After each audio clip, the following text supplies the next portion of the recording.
Hi friends. I wrote a script. If this was the first YouTube video you've watched from me, hi. I'm Lucia. I started this YouTube channel in 2022, the day that I graduated high school. And I had been making videos for 7 years, but only posting publicly 2 years ago. I grew up watching YouTube, as many YouTubers did, and I started posting publicly to my YouTube channel due to some less than optimal circumstances, but I'm not gonna get into that. The point is that I started. I was so terrified of people that I knew finding my channel because my high school experience was so mundane, and I'm gonna link a video here somewhere. I wanted to be wallpaper. I deleted my Instagram like in the middle of 11th grade, maybe 10th grade, in hopes that people would forget who I was and that I didn't go to high school with them. The point is, I started my YouTube channel from 0 subscribers, no platforms to promote it on, and no family and friends that were supporting, liking, commenting, and sharing the video either. So it was truly 0 subscribers from a nobody. I know so many people that want to start a YouTube channel. I actually don't know them personally, but I just feel like, and I see people online sometimes thinking that they want to start a YouTube channel, but they're so terrified that people will find their YouTube channel, and that was me. So I thought I'd share some of my experience. So I'll touch on this later, but I had been doing YouTube for 2 years, and I just got monetized 6 months ago, but I forgot my first paycheck last month, so it was a lengthy process.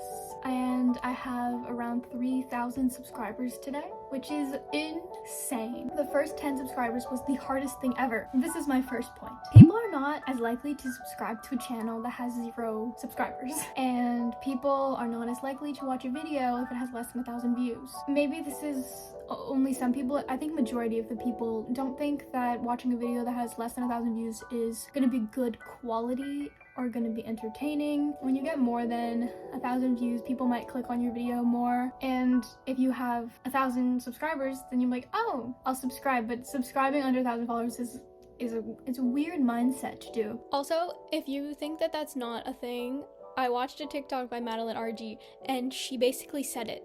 So it's not just me that thinks that. Don't expect followers, subscribers to be easy to gain. It's 1 in a million that you blow up overnight. Also, the first 100 subscribers is like the hardest thing ever. First 1,000 is hard, but after that, it just kind of, it's not like it's flowing in, but it's just not as big of a deal anymore. Second point, don't compare yourself to other people's growth. And this is such a big deal and such a big point. One of the worst things for my mental health was looking at other small creators' channels and seeing them get over 200 views, over 1,000 views. And I was wondering, or I wasn't even wondering, I was just jealous, envious that they had that many views. And I was like, how? And these would be channels that have less than 1,000 subscribers. Same position as me. But no one knows your channel.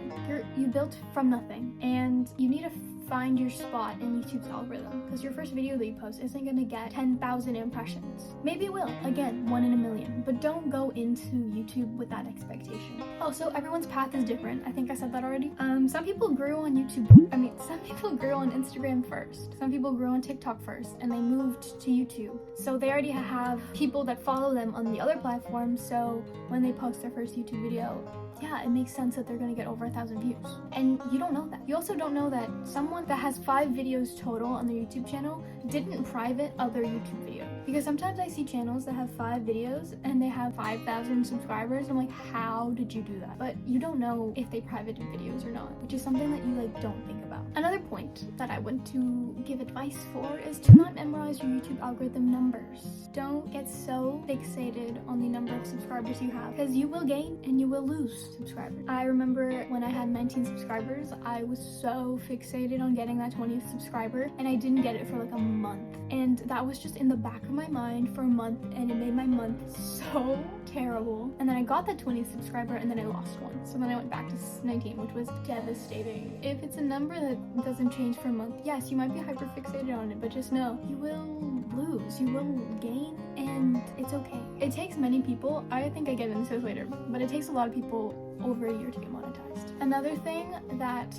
really got to me was dislikes. I remember my first time a video got a dislike, I immediately privated the video because I was like, what's wrong? But the more people that watch your content, the more people have an opinion on it, and not everyone's gonna like your videos. Not everyone's gonna like you. It's just something you have to grow thick skin on, and just know that if you have a dislike, that doesn't mean that your video was bad. Some people actually click the dislike button by accident. The third and the most important way to grow on YouTube, especially starting from nothing, is consistency, which is probably the most annoying thing to hear. I've watched so many YouTube videos when I was just starting out of how to grow a channel, and everyone was like, consistency, but it's true. I grew the most subscribers when I was posting every single day in August of 2022, and I think I went from 19 subscribers to over 300, which doesn't sound like a lot, but trust me, at the time it was mind-blowing. I remember one day I gained 30 subscribers, and I was literally in the car just smiling. I was like, what the heck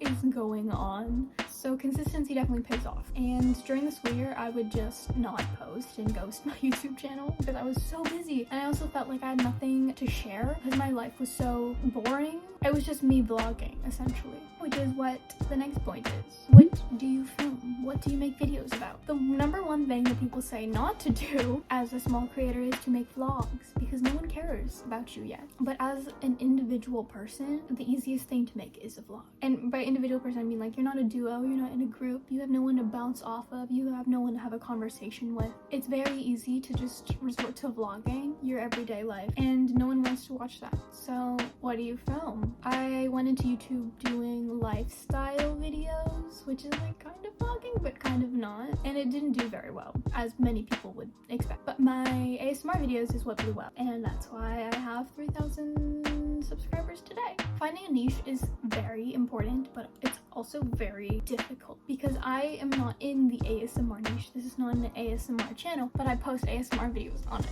So it's kind of odd. Deciding what your niche is very difficult because once you've boxed yourself in, it's hard to get out of. And if you do get out of it, you will lose subscribers because the niche that you once had is why people subscribed, and now you're not in it, so they're gonna unsubscribe, which I'm trying to learn. But pick something broad. Pick something that you can make 1,000 videos on. It's really hard to make 1,000 morning routines that aren't the same. That's why vlogging is so popular. Every day is different for most people. I mean, sometimes my days are like the same, but it's easy to make 1,000 ASMR videos. Filming videos that you don't actually enjoy and that aren't fun to film is going to lead to burnout. I remember in August of 2023, I tried to post every single day, but then all my videos seemed boring and kind of the same as all the videos that I've made before, and I just burnt out and I stopped posting. My next point is be your biggest fan. If you don't want to watch your videos, not saying many people will. You already know yourself and you should love yourself and find yourself entertaining. So if you don't find yourself entertaining, why are other people going to find yourself entertaining? I love watching my own videos, which is kind of narcissistic, but I think it's a good thing. I also make videos, I actually make a lot of vlogs, but I love watching them back because I like to see where I was a year ago, 2 years ago, 5 years ago, and it's the most cringy thing ever, but it's also, you're gonna see like baby you, your little growth. Have fun being on camera, have fun seeing your face, have fun editing. It's supposed to be fun. Another point that is probably the second most annoying, actually probably the first most annoying thing I would think, is your video has to provide something, which is hard. There has to be some benefit to the viewer watching your video or else they're not going to want to watch it, which is why ASMR did so well, because my ASMR benefited people going to sleep. In vlogs, it's harder for you to provide something if you have no emotional connection to your viewer, but relatability is something that you can provide that's a benefit, which is mostly what vlogs do, or they provide some kind of motivation. Providing something is something that you should keep in the back of your mind for sure, and when you're deciding what your niche is, consider that. Having multiple social medias also can help. It doesn't always help, but I remember I started to an Instagram for my YouTube channel at some point, I don't remember when, but I built that Instagram from zero as well. My friends and family did not know about that Instagram, and I didn't want them to. It didn't do much, but I do mention this because a lot of people blow up on TikTok and then they move to YouTube, which works for them. So it's definitely something to try. It also gives you another way to format your content in the form of TikToks or Reels, where you can be more personable, less personable, make different content to your niche. And this might be the most important, most intriguing thing of this video is monetization. So again, I got monetized six months ago, and I just got my first paycheck last month. It all came from ASMR videos. I want to reiterate, everyone's are, the rate that they get paid, I forget what it's called, I'm such a bad YouTuber, is different, but all my videos make about less than $1 except my ASMR videos. So it's not easy to get paid a lot on YouTube just starting out. So it's something that you really have to love to keep doing. And my biggest advice, if you want to do YouTube and you're scared that someone's gonna find out, it's okay to start from zero. Honestly, starting from zero really gives you the chance to try everything, because I remember the first month that I posted consistently, I did so many different kinds of videos to find what I liked filming, and vlogs just gravitated towards me even though no one watches them. And though I might not make a career out of YouTube, I have hundreds of videos to look back on when I was a teenager, and I think that's beautiful. I think it's so cool that I have these videos to watch. I also think that YouTube is cool because in this changing world,